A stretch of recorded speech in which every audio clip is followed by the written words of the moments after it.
nós vamos mais uma vez estar cultuando ao Senhor, cultuando a Deus, buscando conhecer melhor a sua palavra, buscando conhecer melhor a sua revelação. Essa revelação é muito maior do que a sua palavra, ou seja, do que a Bíblia. A Bíblia é uma busca, né, de mostrar na linguagem humana a revelação, a grande revelação de Deus para toda a humanidade, para todas as pessoas, desde Adão até o futuro aí, né? A Bíblia é uma busca de tentar explicar, né, isso que a gente pode até chamar de inexplicável, tá? Mas é uma busca, é uma maneira humana, são homens que escrevem a respeito de algo que eles, como nós, né, temos muitos limites e tiveram muitos limites para entenderem e para explicarem, tá? Então, mas ainda é muitas vezes, 1000 vezes melhor com ela do que sem ela, tá? A ação do Espírito de Deus é que faz com que a gente possa compreender que por trás da letra existe um recado, existe uma mensagem. Atrás da maneira humana de explicar essa revelação, não é, dada pelos escritores, existe uma revelação divina muito maior, muito grande, poderosa. E o Espírito nos ajuda a compreender isso. No Salmo 119, versículo 133, a Bíblia diz assim: firma, Senhor, os meus passos na tua palavra e não se apodere de mim iniquidade alguma. É muito boa essa palavra, né? Já é uma maneira madura de conversar, de falar com Deus a esse respeito. Senhor, firma os meus passos. Sim, realmente, é o Senhor quem firma. Nós não somos capazes disso, né? Não há mérito nosso nisso. Firma os nossos passos na tua palavra e não se apodere, e o ideal é e não se apoderará, né? Ficaremos isentos de sermos envolvidos pela iniquidade. Mas vamos ver o que aqui diz a paráfrase terapêutica. Somos bem-aventurados, pois o Senhor Deus, pela sua graça salvadora e por seu Espírito ajudador, tem firmado os nossos passos em sua palavra. Tem firmado, é Ele que tem firmado os nossos passos na sua palavra. Cada vez mais, o processo, né, de santificação. Está aqui. Pelo processo de santificação que está operando em cada um de nós, e isto nos tem feito resistentes. É isso que tem feito com que a gente seja resistentes à iniquidade que sempre nos ronda e nos atrai, tá? Então, quem nos faz forte contra essa ação, né, da iniquidade é justamente o fato de que os nossos pés estão sendo firmados pelo Senhor, né, através da sua graça, pela ação do seu Espírito, tem sido firmado em sua palavra, tá? Então, esse é o Salmo 119, versículo 133. Muito bem, dentro desse espírito é que a gente, então, afirma o seguinte: o nosso culto a Deus, né? Todos esses cultos, agora já são 253 cultos ao Senhor, todos esses cultos é uma busca de saber mais sobre a revelação divina, a revelação de Deus, que é o próprio amor de Deus, tá? E nessa semana estamos trabalhando, dentro dessa visão, estamos trabalhando o seguinte: a letra mata. Isso está no texto bíblico, viu? 2 Coríntios, capítulo 3, versículo 6. A letra mata. Tá bom? Então, essa é a visão que a gente tem essa semana. E ontem já conversamos o seguinte: Deus sempre quis alcançar e salvar todos os homens. Sempre quis. E sempre vai querer isso, né? Diferente do que eu já mencionei aqui, eu ouvi recentemente alguém dizendo que existem pessoas no mundo que Deus não quer, não deseja que tenha qualquer envolvimento com ele. Veja o tamanho da nossa cabeça, né? E isso já demonstra um perigo, né? Porque se o Espírito nos instrui, independente de quem possa nos ensinar, o Espírito nos instrui, o indivíduo que pensa isso já está dizendo que, no mínimo, ele está muito longe de estar com Deus. Porque quem está com Deus entende perfeitamente esse amor de Deus, né? Veja que perigo o meu amigo lá, tão religioso, está passando. Então veja, Deus sempre quis alcançar e salvar todos os homens. Isso a gente viu ontem. Hoje a gente vai falar o seguinte: a todos os homens, todas as pessoas, né, antes e durante o judaísmo, dentro e fora do judaísmo, porque a gente tem a ideia de que Deus só se revelou para Moisés, Davi, Isaías e etc. Não, Deus se revelou para todas as pessoas, todas, né? Inclusive todos antes e durante o judaísmo, antes do judaísmo existir, né? Alguns acreditam que Jó, o livro de Jó, o próprio Jó, não tinha nenhum envolvimento com o judaísmo, porque isso em todo o livro não é mencionado nada a respeito disso. Moisés, a lei, essas coisas todas. E lá estava Jó sendo um homem temente a Deus. Na época de Abraão, a Bíblia menciona Melquisedeque, né? Melquisedeque era sacerdote do Deus Altíssimo. Nem Abraão ainda conhecia muito Deus. E o nosso amigo Jó, o nosso amigo Melquisedeque, já conhecia bem. Percebe a coisa, né? Então, antes do judaísmo, que começa em Moisés, antes do judaísmo, Deus já se revelava aos homens e já falava, e já tinha muitos adoradores, muita gente que conhecia bem a sua revelação. Que mais? Então está aqui, Melquisedeque, Balaão, Nínive, né? Antes e durante, são exemplos disso.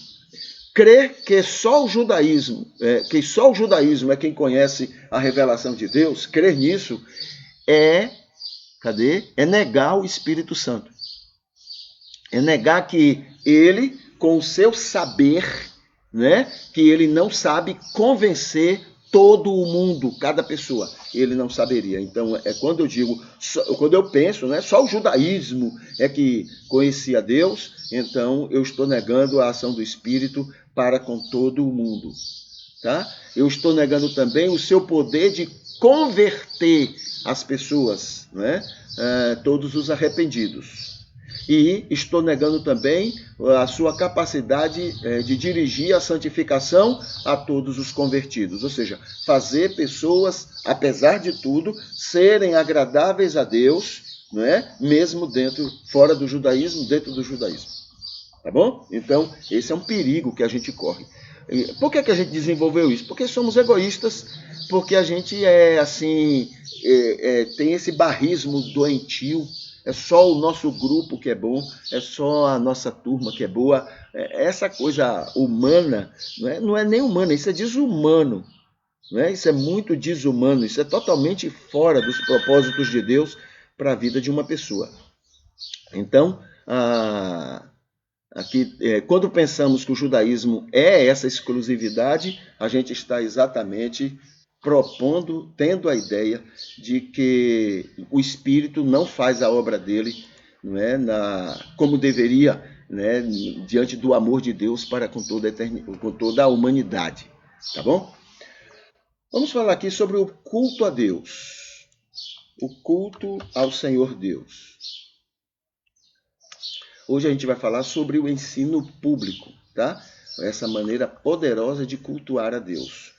É quando pessoas estão atuando no ensino público, ensinando, dirigindo, coordenando, sendo merendeira, o que seja, estão sendo usados por Deus para abençoar tantas crianças. E não é somente as crianças, para abençoar tantos futuros, tantos futuros, tantas famílias atuais e no futuro. né? Então, a educação cria essa condição de ser bênção na vida de tantas pessoas. Aqui nós temos, deixa eu dar aqui o bom dia para a irmã Valdenice Lisboa, muito bom dia. Aqui tem a Ivete Espíndola, muito bom dia, né? Então, essas queridas estão aqui conosco, pelo menos aqui tem algum recado delas. No começo eu vi também a irmã Arideia, né? Mas não estou vendo o bom dia dela aqui, mas eu vi o nome dela por aqui. Muito bem, então deixa eu falar aqui sobre o ensino público. Aqui, ó.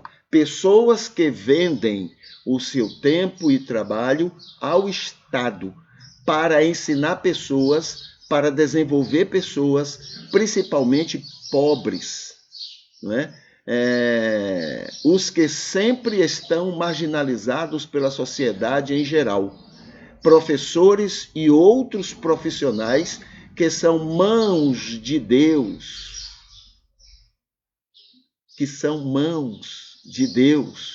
para abençoar a gente nas escolas primárias, secundárias e até nas universidades. São os responsáveis por tantos filhos de pobres estarem formados e bem remunerados em suas atividades profissionais. Tá? Então foram muitas pessoas que Deus usou para abençoar tantas crianças, tantas famílias, tantas pessoas. O que é que a gente pode fazer? Eu anotei aqui uma listinha do que é que a gente pode fazer por essas pessoas. Primeiro, a gente pode estar orando por elas, agradecendo a Deus por elas, entendeu? Agradecendo pelo serviço dela, porque elas existem. Porque enquanto nós estamos fazendo algumas coisas, elas estão lá fazendo outras que também devem ser feitas para abençoar muitas pessoas. Tá? Mas estão ganhando. Amém. É para ganhar mesmo. Não é voluntário, não. É para ganhar mesmo. Mas estão sendo usados para fazer aquela obra. Então, oremos, agradeçamos a Deus pela existência dessas pessoas, reconheçamos a importância delas. Tem muita conversa fiada por aí. Entendeu? Muita conversa fiada. O professor é importante, o professor é isso, o professor é aquilo. Mas na hora do reconhecimento real, porque não é só na conversa, entendeu? Mas na hora do reconhecimento real, é criado 1000 esquecimentos. Né? Então é mentira, é conversa fiada, nossa.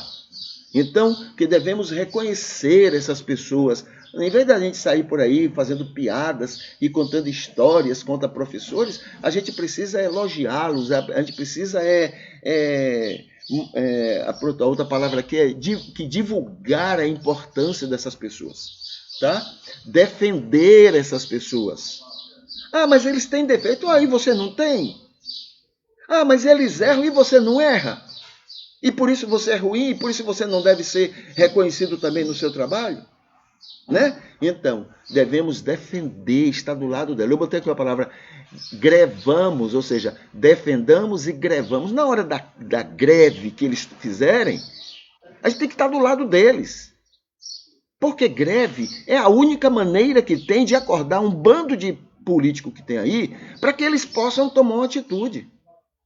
Ninguém pode ficar de braço cruzado esperando que político descubra a necessidade das pessoas, não. A gente tem que atuar, trabalhar, tem que dar duro, tem que fazer greve, tem que fazer tudo isso para ver se consegue alguma coisa. Então temos que estar do lado dela, dessa pessoa. Entende? Votemos em pessoas que estejam do lado delas, né? Isso é maneira de apoiar, isso é maneira de elogiar, isso é maneira de reconhecer, não é, a importância delas. Entende? Então que estejamos atentos a essas coisas para que a gente possa também, elas já estão glorificando a Deus com o serviço delas, a gente possa glorificar a Deus apoiando, estando do lado, né, ajudando essas pessoas na sua luta, no seu cotidiano, né, no seu trabalho. Aqui está falando agora, vamos para o texto bíblico. Né? Nós estamos em João capítulo 5. Né? Já conversamos aqui, já tivemos um primeiro momento quando falamos de Jesus e aquele homem lá no tanque de Betesda, né? Aquele paralítico, no tanque de Betesda, já conversamos sobre isso, vimos, né, o desenrolar daquele assunto, e agora vamos entrar num momento também muito interessante, né, e que tem tudo a ver com a gente, nós religiosos, entre aspas, né, aqui, ó. Por isso os judeus religiosos,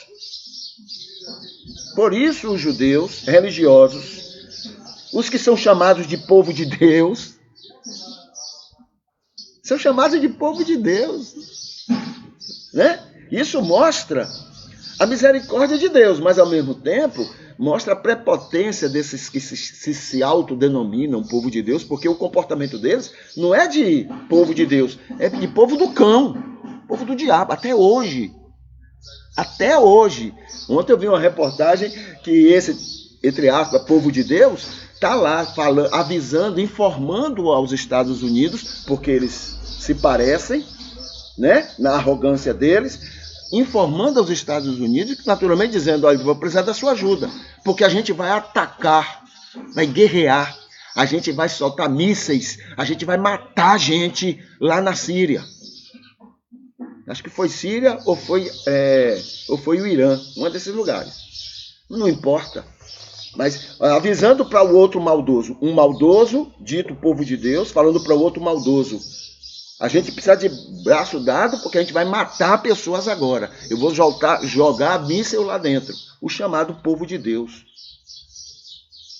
Deus está muito mal acompanhado por eles e pela gente também na nossa religiosidade, né? Então, olha, por isso os judeus perseguiram a Jesus. Os judeus aqui são os líderes judaicos, os líderes religiosos, os que dizem que ouviam Deus, que atendiam Deus, que seguiam Deus.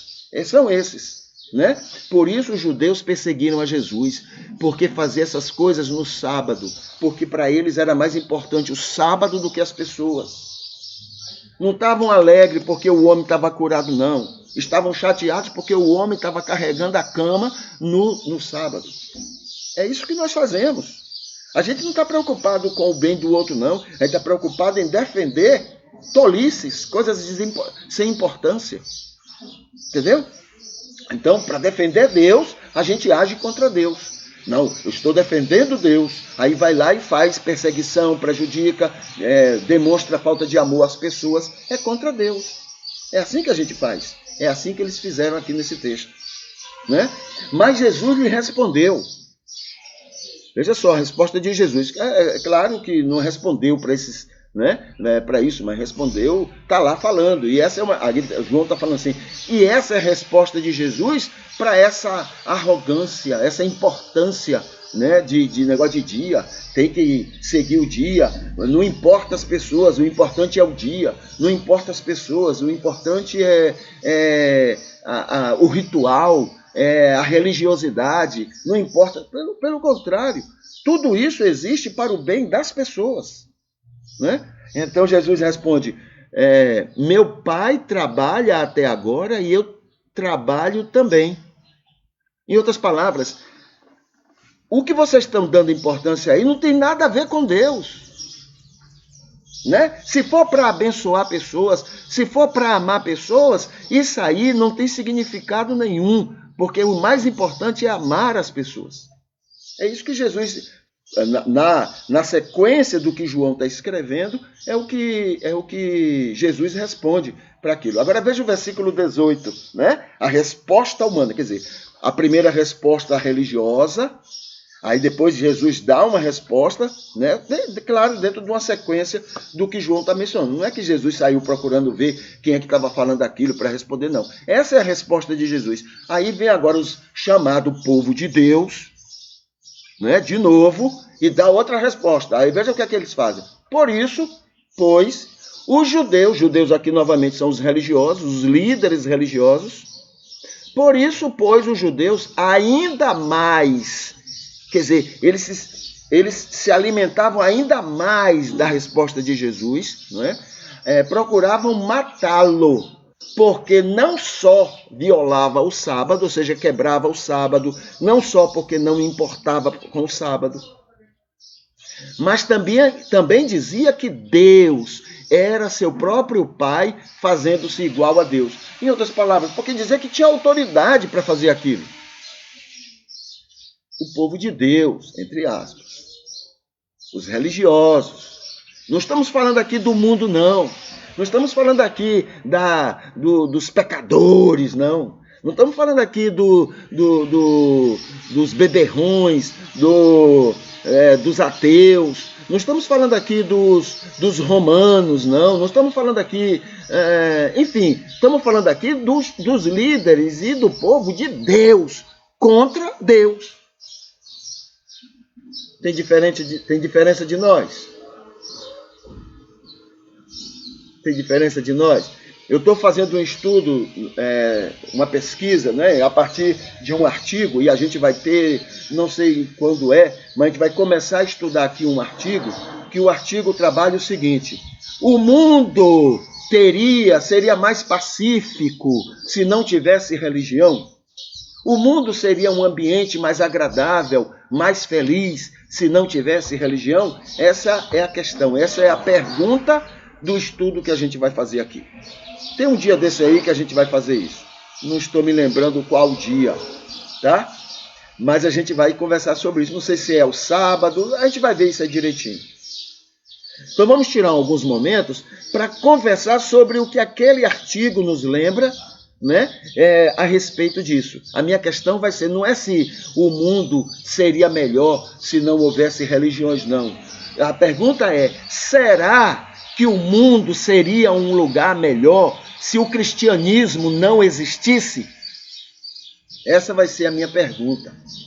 Entendeu? Porque desde a Idade Média, desde a Idade Moderna, desde a Idade Contemporânea, que é o tempo que nós estamos, desde essas épocas todas, nós temos sido um desastre. Nós temos promovido situações muito péssimas, muito angustiantes para a humanidade. Sabe para quê? Para proteger Deus, para proteger Jesus, né? Para proteger a Bíblia. Então, se eu acredito que estes são a verdade e que eles são poderosos, por que eu tenho que agir de maneira diabólica para defender eles? Por que eu tenho que usar a mentira para defender a verdade? Por que eu tenho que ter um comportamento angustiante para as pessoas para defender o amor de Deus? Entende? Então, são questões essas que a gente vai estar levantando naquele estudo, tá? A gente vai descobrir aí qual é o dia. Eu não sei se é sábado, eu vou descobrir direitinho e a gente vai estar comentando em próximas oportunidades aqui. Vamos aqui para um outro tema. Liderança espiritual. Liderança espiritual.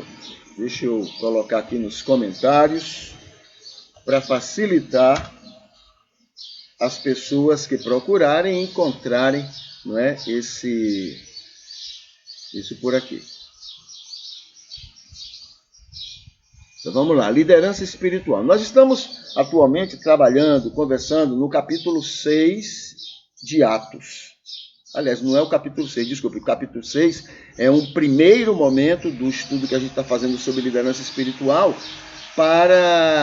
mostrando a institucionalização dessa liderança, não é? Dentro do cristianismo orientado por Jesus. Olha, toda a autoridade foi determinada por Deus. Não estou falando de pessoas, tá? Não estou falando de pessoas. As pessoas são falhas, as pessoas são erradas, as pessoas atrapalham, prejudicam. Não estou falando de pessoas. Eu estou falando da autoridade que as pessoas exercem. Então, as pessoas... mas foi Deus que me colocou nisso. Não, Deus não. Tem muita coisa que não tem nada a ver com Deus. A autoridade foi Deus que estabeleceu. Agora, pessoas erradas em muitos lugares do mundo e em muitas histórias, né? E durante toda a história da humanidade, muitas pessoas erradas têm assumido a autoridade que Deus estabeleceu. E por que ele permite? Porque ele nos deu, repetindo tudo que a gente já tem falado, ele nos criou a sua imagem e semelhança, e isso quer dizer que, entre outras coisas, ele nunca nos obriga a nada, ele respeita as nossas decisões. Se eu voto errado, vai ter gente errada assumindo a autoridade que ele estabeleceu. Entendeu? Então ele respeita. Agora, ele, com a sua sabedoria e a sua bondade e misericórdia conosco, ameniza as tolices que a gente faz, entre outras coisas, com o nosso voto. Tá bom? Então vamos ver aqui sobre liderança espiritual. Então tem aqui o versículo 13. Olha aqui, isso aqui é de 1 Timóteo, capítulo 3, né? Quando fala da qualificação. A gente já vimos outras qualificações em semanas passadas. Estamos na 13ª qualificação essencial para uma liderança espiritual na igreja, na convivência religiosa, tá? De qualquer convivência religiosa, não é somente cristã, não. Qualquer convivência religiosa precisa que os líderes tenham essas características. E aqui está a 13ª. Que governe bem a sua própria casa, tendo seus filhos em sujeição, com todo respeito, pois se alguém não sabe governar a sua própria casa, como cuidará da igreja de Deus? Tá? Então a família aqui não é que a família tem que ser o bode expiatório, não é essa a ideia. A ideia é que a família é uma boa oportunidade não só de você se preparar para uma liderança, né, espiritual, mas também para você entender se você tem ou não habilidade para isso. Porque querer uma coisa, ter habilidade é outra. E quando a gente não tem essa habilidade e Deus quer nos usar, Ele nos capacita. Então, esse capacitar é que tem a ver com o dom espiritual, né? São capacidades que nós não temos e que Ele então nos dá, né? Ele nos concede, porque nós não temos. Tá bom? Agora, para que Ele nos dá? Só para poder dizer que a gente tem? Não, porque Ele quer nos usar numa determinada atividade, numa determinada responsabilidade, e nós não temos habilidade para aquilo. Dá um exemplo aqui, o apóstolo Paulo. Paulo tinha muitas habilidades, né? E isso demonstrava antes dele se converter. Ele era um líder. Ele era um teólogo, ele era enfim, ele tinha muitas habilidades. E Deus usou todas essas habilidades depois que ele se converteu. Todas as habilidades, né? Agora, teve um momento lá em Éfeso que Deus precisava de uma determinada habilidade que ele não tinha, que era o dom de cura. Paulo não tinha, Paulo era um homem doente, não é? E Paulo não curava as pessoas. Mas ali em Éfeso, Deus precisou de Paulo com esse dom. Então Deus o capacitou para aquela atividade, não para benefício próprio dele, mas para aquela atividade. É tanto que o próprio Paulo continuou uma pessoa enferma, continuou doente. O próprio Paulo vai dizer a Timóteo, né, que anos depois da cidade de Éfeso, ele vai dizer: olha, Timóteo, eu deixei lá em Mileto, eu deixei Trófimo, ou não estou me recordando, ou foi Epáfras, né? Eu deixei lá, né, fulano doente. Então, ele não tinha esse dom espiritual para outro lugar, para outras atividades. Mas ali para Éfeso, Deus o usou com esse dom. Isso aí sim, ele não tinha essa capacidade, essa habilidade, e Deus o capacitou ali, né? Porque Deus precisava dessa habilidade com ele ali em Éfeso. Tá bom? Então é assim que funciona. Mas as demais habilidades Paulo já tinha antes de se converter. Era dele, era próprio dele. Tá ok? Então, versículo 13 está falando sobre uma característica que o líder espiritual deve ter, é o de cuidar bem, zelar, de governar, de ser um líder na sua casa, em relação a seus filhos, em relação à sua casa. E isso era algo essencial, né? Já treinava bem para que ele fosse um líder lá na convivência com o rebanho que Deus confiou a ele. Tá bom? Então, essa é uma característica que Paulo menciona aqui em 1 Timóteo, capítulo 3. Vamos aqui para a declaração doutrinária. É muito interessante também, né, essa declaração para a gente conversar um pouquinho agora. Deixa eu colocar aqui no... Pronto, está aqui. Então vem aqui a declaração. A declaração que nós estamos é sobre o único Deus, tá? Declaração doutrinária. Já conversamos sobre o primeiro argumento que foi feito sobre isso. Estamos atualmente no segundo argumento. Nesse segundo argumento, a gente já conversou sobre ele é criador perfeito, já conversamos, ele é sustentador, ele é redentor, ele é juiz, já conversamos tudo sobre isso, né? Ele é Senhor da história e do universo, a gente já conversou sobre isso. Ele governa tudo e todos, já conversamos também, né? Ele governa tudo e todos pelo seu poder, conversamos também. Ele dispõe de todas as coisas, conversamos também sobre isso. E na semana passada começamos a conversar sobre tudo segundo o seu propósito e graça. Sobre o seu propósito, a gente já conversou semana passada. Agora sobre, tudo ele tem ao seu dispor de acordo com a sua graça. Lembramos na semana passada que o propósito, é o fim, é o objetivo dele. Por que ele fez e faz todas as coisas? Porque ele tem um objetivo.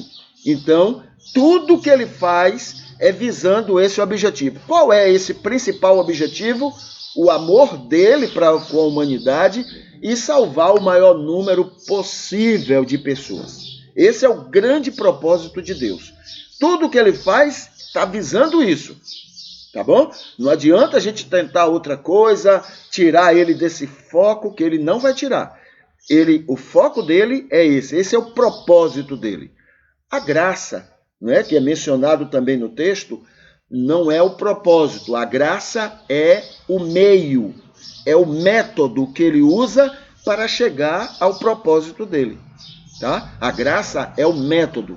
Então hoje a gente lembra o seguinte: tudo por um método, tudo por um plano, por um jeito, por uma maneira, por um passo a passo que ele já determinou antes da fundação do mundo para agir conosco. Ele nos conhecia muito bem, ele conhecia os nossos defeitos, nossas virtudes, conhecia cada pessoa individualmente muito bem. Isso antes de criar Adão.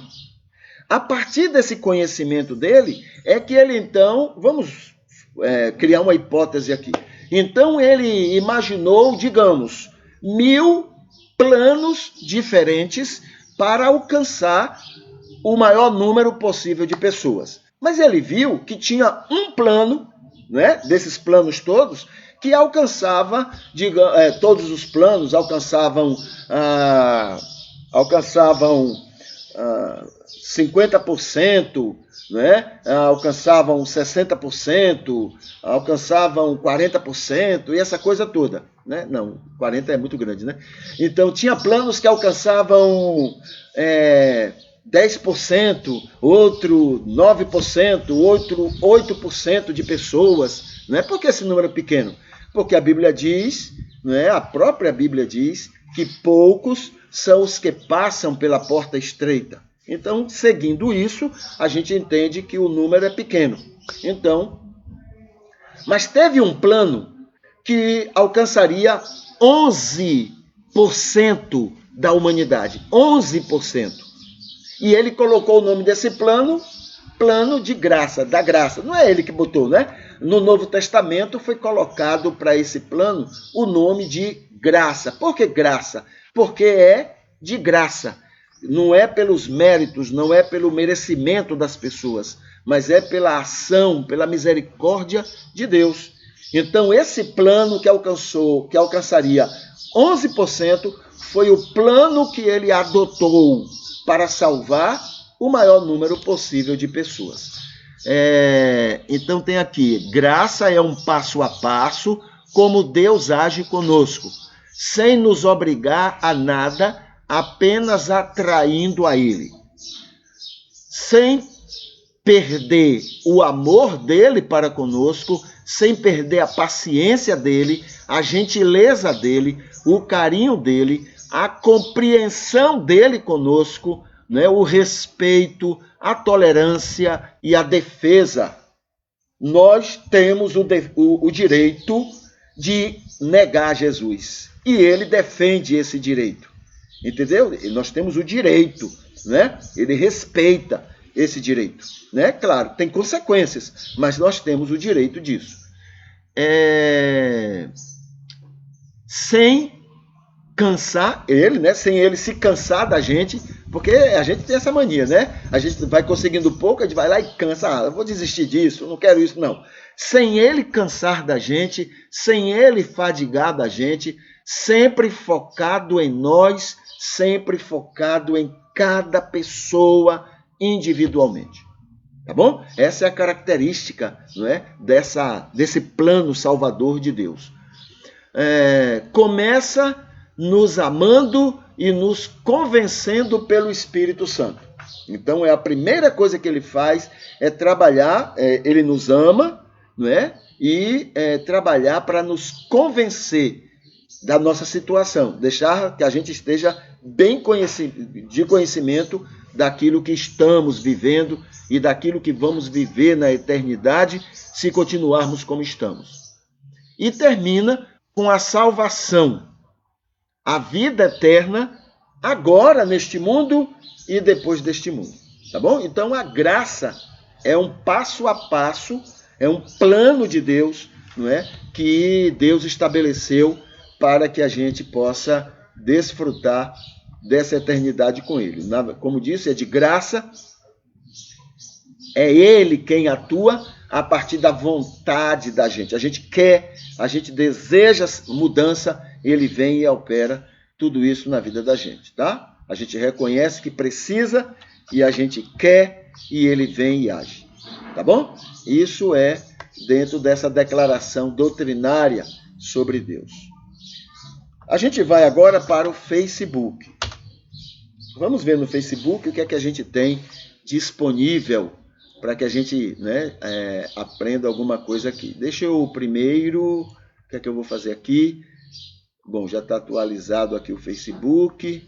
Eu agora vou colocar o Facebook aqui na janela, na apresentação, está aqui. Deixa eu colocar aqui deste lado. Muito bem, aqui então está o nosso culto, né? Ele está curtido por Valdenice Lisboa, Ivete Espíndola e Maria Arideia. Então essas três queridas já curtiram o nosso culto desta manhã. O dia de hoje, bom, o mês a gente já sabe, né? O mês é o mês vermelho e o mês laranja. É o mês de atenção ao HIV, AIDS, e o mês de atenção ao câncer de pele. O dia 13 de dezembro, é o dia do avaliador, dia do lapidador, dia da Bahia festiva, dia do marinheiro, dia do cego, dia do ótico, dia do pedreiro, dia do perito de engenharia e dia de Luiz Gonzaga, rei do Baião. É o dia do sanfoneiro em Pernambuco. É o dia nacional do deficiente visual, do forró e da música nordestina. É o dia internacional de aversão aos países belicosos e instabilizadores no mundo, tá bom? Então hoje é o dia desses. Aqui tem também algumas orientações sobre para fazer sua vida melhor. Então veja a primeira coisa que tem aqui. Nunca deixe que a saudade do passado e o medo do futuro estraguem a beleza do agora, pois há dias que valem um momento e há momentos que valem por toda uma vida.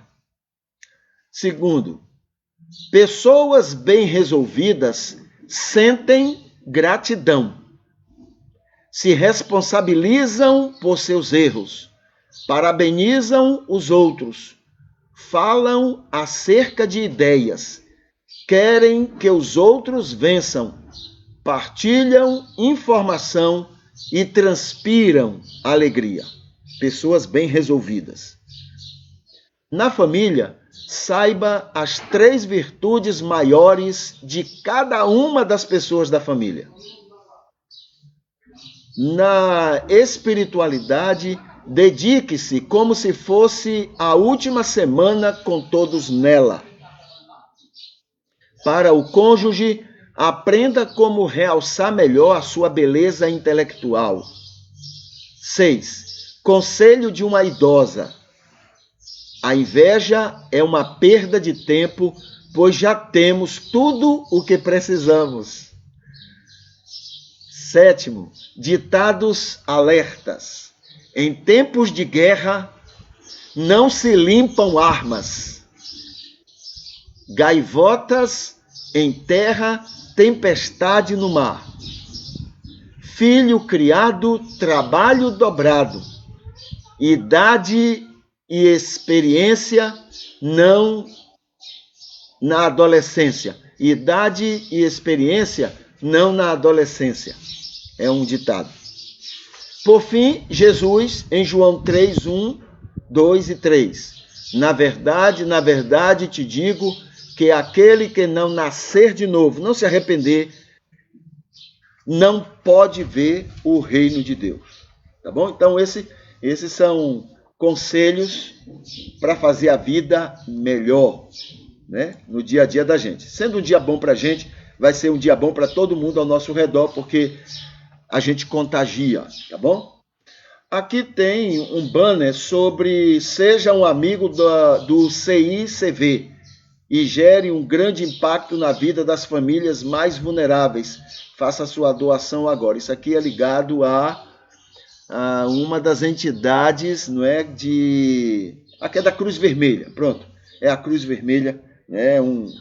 Eu coloquei aqui, primeiro pela mensagem e segundo por esta senhora, né?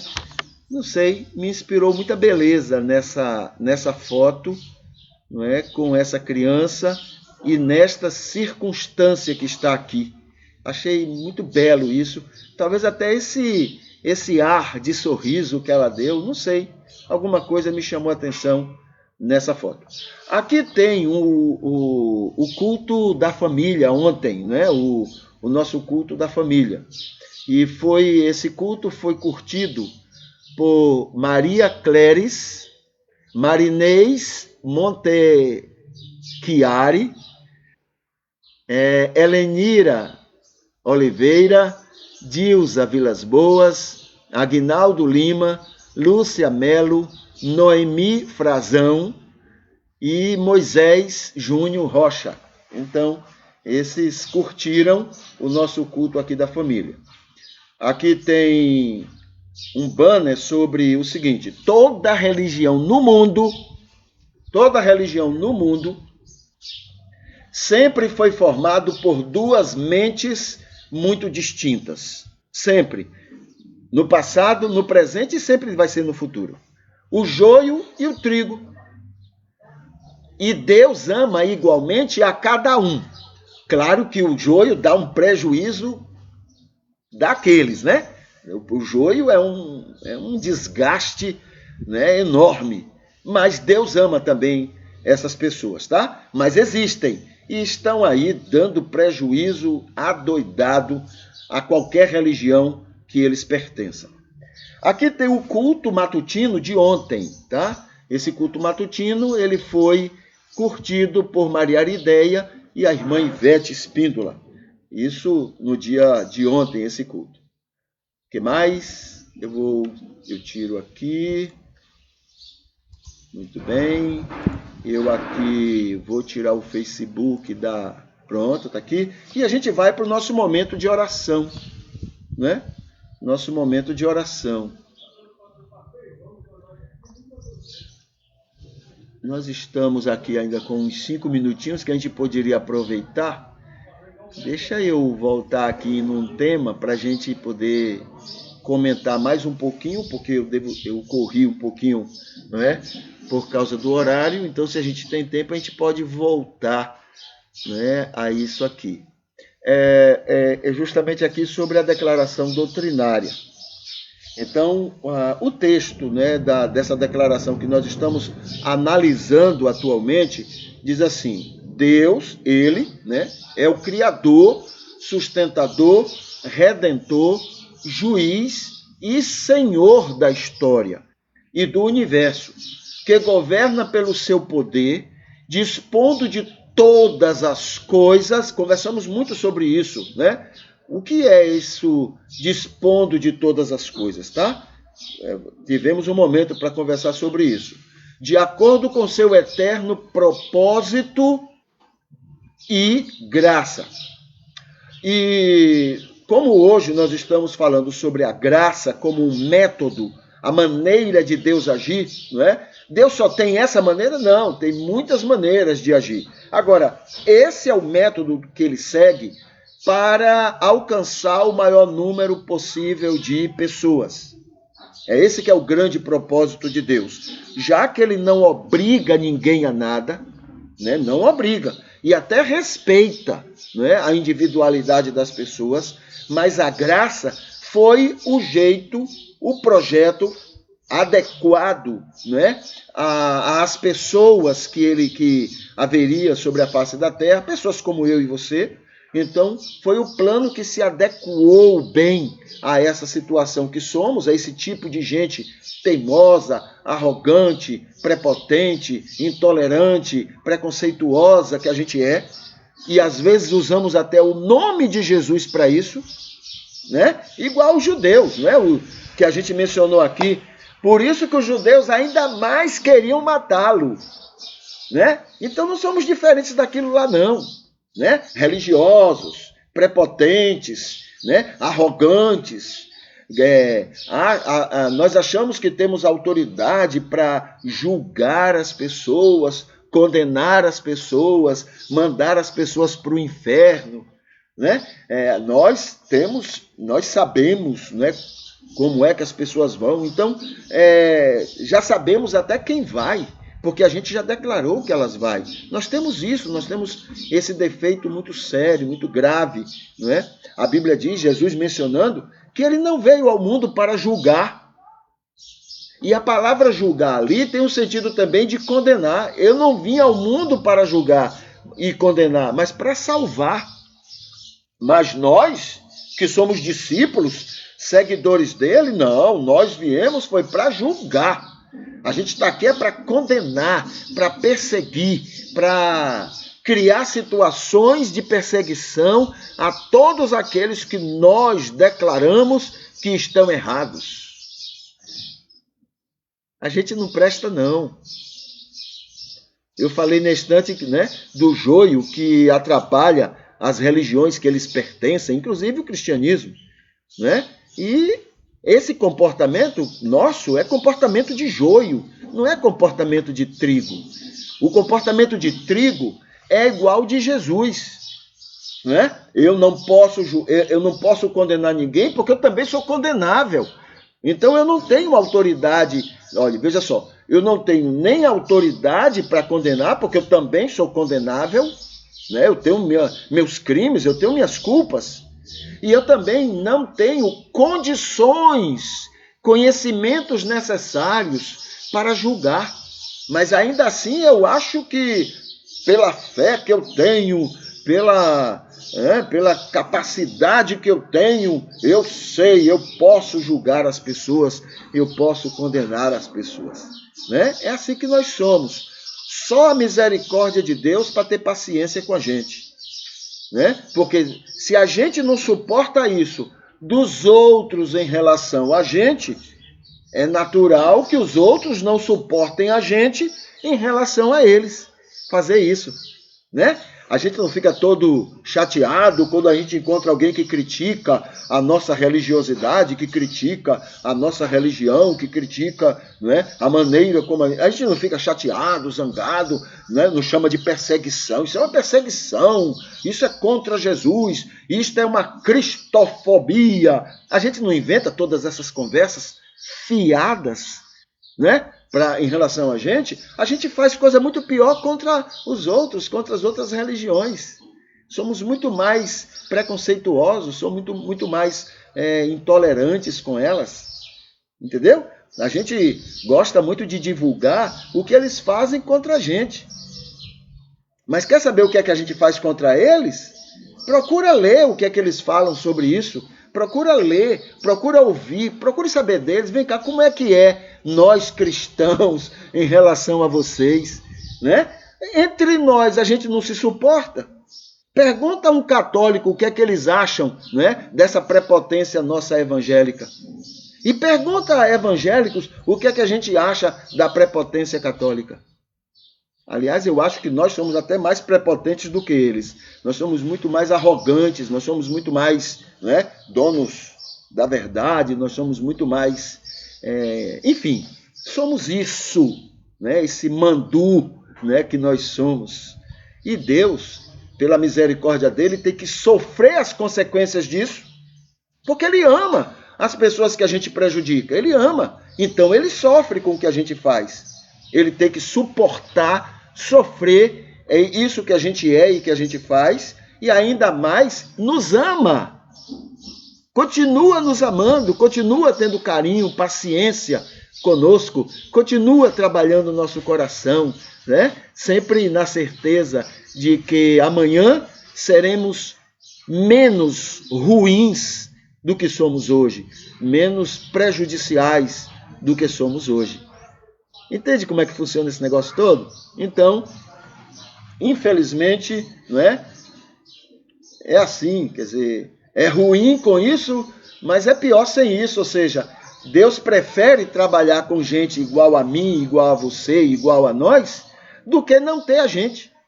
Isso é amor, isso é misericórdia, porque se fosse a gente descartava e disse, olha, eu quero é paz, eu quero a tranquilidade, cai fora, fica longe de mim. Você não me dá paz, você me dá luta, guerra, você me dá confusão, tá? Mas a misericórdia de Deus é grande para conosco. Muito bem, então vamos aqui para o nosso momento da nossa oração final. Deixa eu anotar aqui. Deixa eu colocar aqui nos comentários para ficar fácil das pessoas encontrarem este momento no nosso culto. Cadê? Não entrou? Não entrou ainda. Pronto, entrou agora. Então vamos para a oração final. Deixa eu ler aqui o nosso poema, a nossa oração, tá?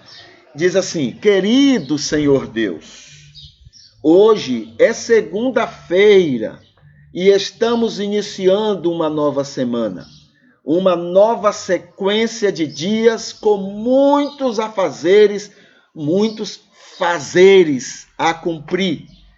Nos apresentamos para nestes dias, no que vamos viver, te glorificar no que seremos para ti e no que iremos fazer.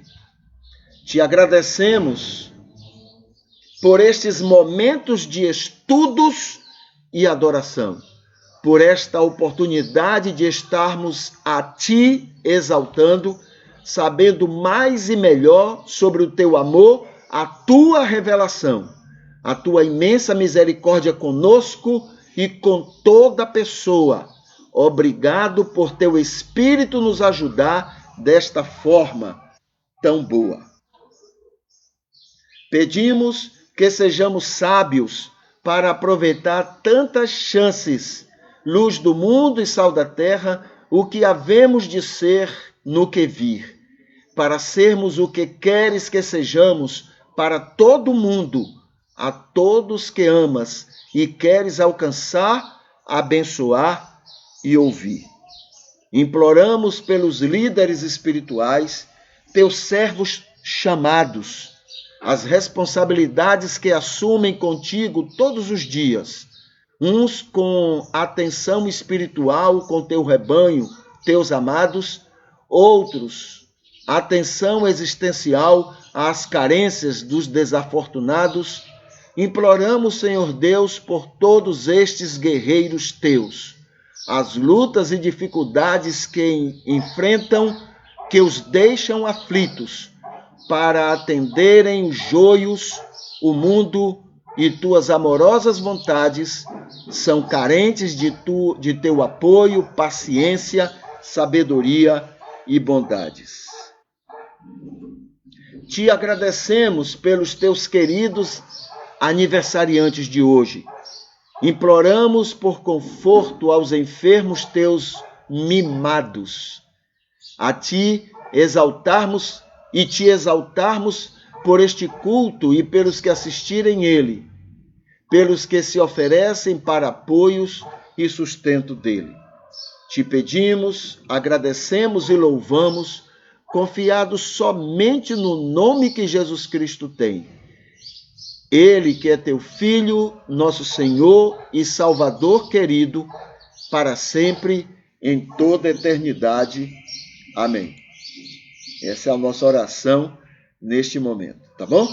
O lembrete que temos aqui é que no link número 2 da descrição deste culto, você tem aí um convite para que você vá conhecer, não é, uma série de estudos, uma série de vídeos, não é, e de esboços do fim do casamento infeliz, tá bom? O fim do casamento infeliz. Então, o link número 2, nós temos esses estudos numa sequência muito boa. No link 13, 14 e 15, você tem 3 cursos que nós recomendamos, tá? 13, 14 e 15. E amanhã nós estaremos aqui no nosso culto matutino, se tudo correr bem, não é? E iremos tratar assuntos que são importantes, não é, para a nossa vida cristã. E hoje é um ótimo dia para repensar sua vida com o que lhe faz bem, tá bom? Faça uma lista das coisas que lhe fazem bem, não é? E zele por elas, tá bom? E na sua rede social, divulgue uma causa social. Eu anotei aqui algumas causas. Por exemplo, a Cruz Vermelha. A outra, os Médicos Sem Fronteira. E a outra, os médicos cubanos. São pessoas que deixaram as cidades ganhando muito bem com a doença dos outros e foram se envolver em programas para curar pessoas, cuidar de pessoas nos mais distantes e perigosos cantos do mundo. Entende? Então, são pessoas que estão servindo a Deus com suas atividades profissionais e atividades sérias, não é? Que todo mundo valoriza muito bem, tá bom? Ok, a gente fica por aqui e que o Senhor continue abençoando cada um de vocês, tá bom? Deixa eu botar aqui uma musiquinha e a gente vai encerrando este momento.